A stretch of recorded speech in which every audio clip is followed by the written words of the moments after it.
सारे तीर्थ बार बार गंगा सागर एक बार क्यों कहा गया? गंगा सागर की पौराणिक कथा। जय श्री कृष्ण। दोस्तों, गंगा सागर एक प्रसिद्ध तीर्थ स्थान है जिसका पौराणिक काल से बहुत महत्व है। दोस्तों, आज हम आपको बताने जा रहे हैं कि गंगा सागर कैसे जाएं, गंगा सागर की कहानी, महत्व और यात्रा की पूरी जानकारी। आपने कभी ना कभी ये कहावत जरूर सुनी होगी, सारे तीर्थ बार बार गंगा सागर एक बार। लेकिन क्या आप ये जानते हैं कि ये कहावत कैसे और क्यों शुरू हुई और इसके पीछे की कहानी क्या है? गंगा सागर वो स्थान है जहाँ गंगा नदी बंगाल की खाड़ी में समुद्र से मिलती है। कहा जाता है कि सभी तीर्थों की यात्रा का फल तब तक नहीं मिलता जब तक आप गंगा सागर नहीं जाते।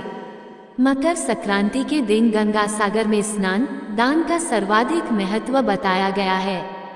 सारे तीर्थ बार बार गंगा सागर एक बार कहावत के पीछे दो कारण बताए जाते हैं।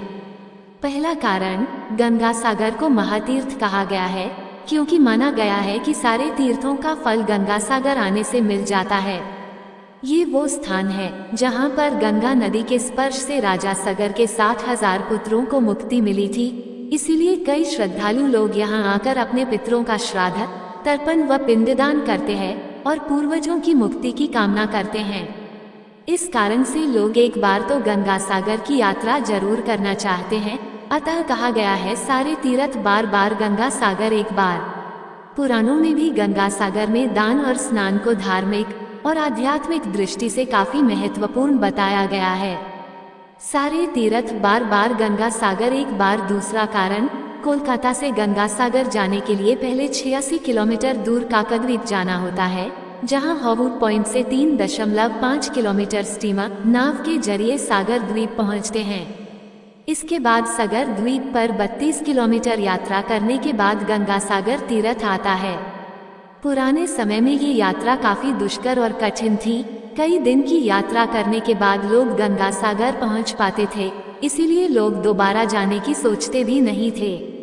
इसीलिए लोग कहने लगे सारे तीर्थ बार बार गंगा सागर एक बार। गंगा सागर की कहानी क्या है? रामायण की एक कथा के अनुसार अयोध्या के राजा सगर अश्वमेध यज्ञ कर रहे थे। उनके प्रताप से डरकर देवताओं के राजा इंद्र ने उनके यज्ञ का घोड़ा चुरा लिया और कपिल मुनि के आश्रम में जाकर बांध दिया। राजा सगर की दो रानियां थीं, केशिनी और सुमति। केशिनी का एक पुत्र था जिसका नाम असमंजस था और सुमति के 60,000 पुत्र पैदा हुए थे। असमंजस बहुत उद्दंड था और प्रजा के लोगों को बहुत कष्ट देता था, इसलिए राजा सगर ने उसे अयोध्या राज्य से निकाल दिया।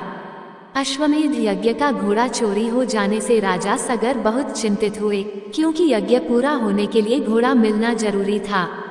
राजा सगर ने अपने 60,000 पुत्रों को घोड़ा खोजने के लिए भेजा। घोड़ा खोजते हुए राजा सगर के वे सभी पुत्र कपिल मुनि के आश्रम पहुंच गए और घोड़े को वहां बंधा देखकर उन्होंने कपिल मुनि को चोर समझा। कपिल मुनि भगवान विष्णु का अंश अवतार थे, जिन्होंने कर्दम ऋषि के पुत्र के रूप में जन्म लिया था। राजा सगर के पुत्र कपिल मुनि के बारे में नहीं जानते थे और उन्होंने मुनि का काफी अपमान कर दिया। इस अपमान से क्रोधित होकर कपिल मुनि ने राजा सगर के पुत्रों को श्राप दिया, अभी भस्म हो जाओ। मुनि के श्राप देते ही तुरंत राजा सगर के 60,000 पुत्र वहीं भस्म हो गए। जब काफी समय बाद राजा सगर के पुत्र वापस नहीं आए तो उन्होंने अपने पौत्र अंशुमान, जो कि असमंजस का पुत्र था, अपने चाचाओं का पता लगाने के लिए भेजा। अंशुमान भी खोजते खोजते कपिल मुनि के आश्रम पहुंच गया।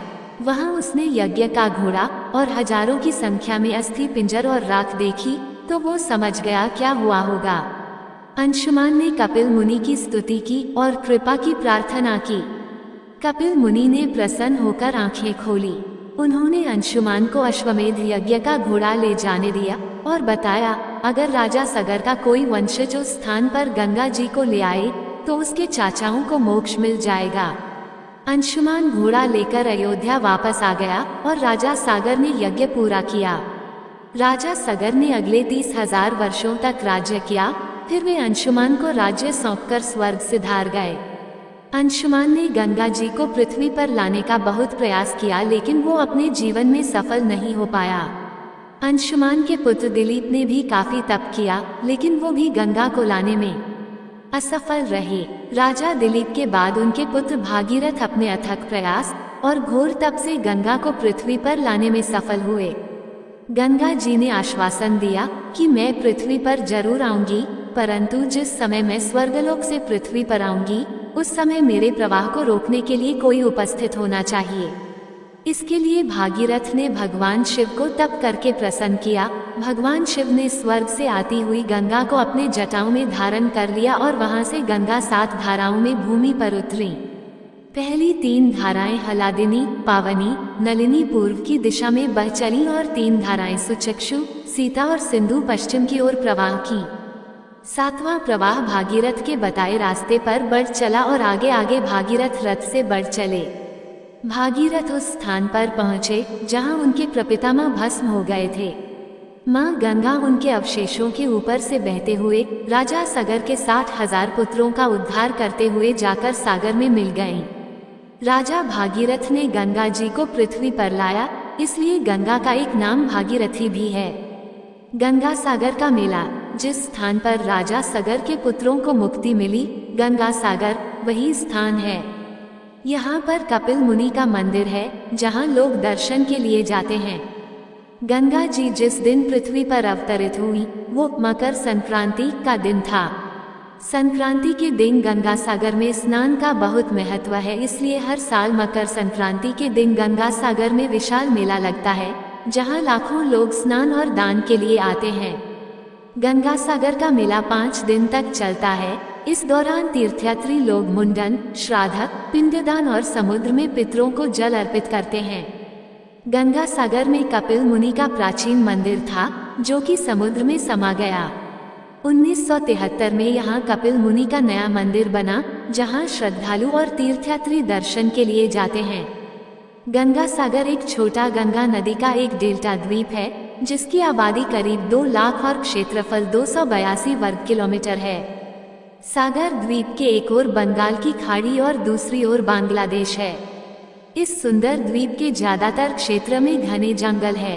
कपिल मुनि के मंदिर, आश्रम के अलावा यहाँ महादेव मंदिर, शिव शक्ति महानिर्वाण आश्रम, भारत सेवाश्रम संघ का मंदिर, धर्मशालाएं भी है। गंगा सागर कब जाना चाहिए? ऐसे तो गंगा सागर में पूरे साल पर्यटक और तीर्थ यात्री की भीड़ लगी होती है, लेकिन गंगा सागर जाने के लिए सबसे सही महीना अक्टूबर से फरवरी के बीच होता है। ठंडी के महीने में गंगा सागर घूमने सबसे अच्छा एक विकल्प है और इसी महीने में पर्यटक और तीर्थ यात्री यहाँ यात्रा के लिए आते हैं। गंगा सागर कैसे जाएं? निकटतम रेलवे स्टेशन किरनाहर में है, जो 6 किलोमीटर दूर है। निकटतम प्रमुख रेलवे स्टेशन काकाद्वीप में है, जो लगभग 38 किलोमीटर दूर है। इनमें से किसी भी स्टेशन से आप गंगा सागर पहुंचने के लिए स्थानीय टैक्सी या ऑटो बुक कर सकते हैं। कोलकाता और गंगा सागर के बीच लगभग 15 ट्रेनें चलती हैं। सबसे तेज ट्रेन गंगा सागर एक्सप्रेस है, जो पहुंचने में 15 घंटे लेती है। जय श्री कृष्ण। दोस्तों, आपको ये जानकारी कैसी लगी कृपया कमेंट करके जरूर बताएं। वीडियो पसंद आया हो तो लाइक करें और ऐसी ही और भी बहुत सारी कहानियों को सुनने के लिए चैनल को सब्सक्राइब जरूर करें। धन्यवाद।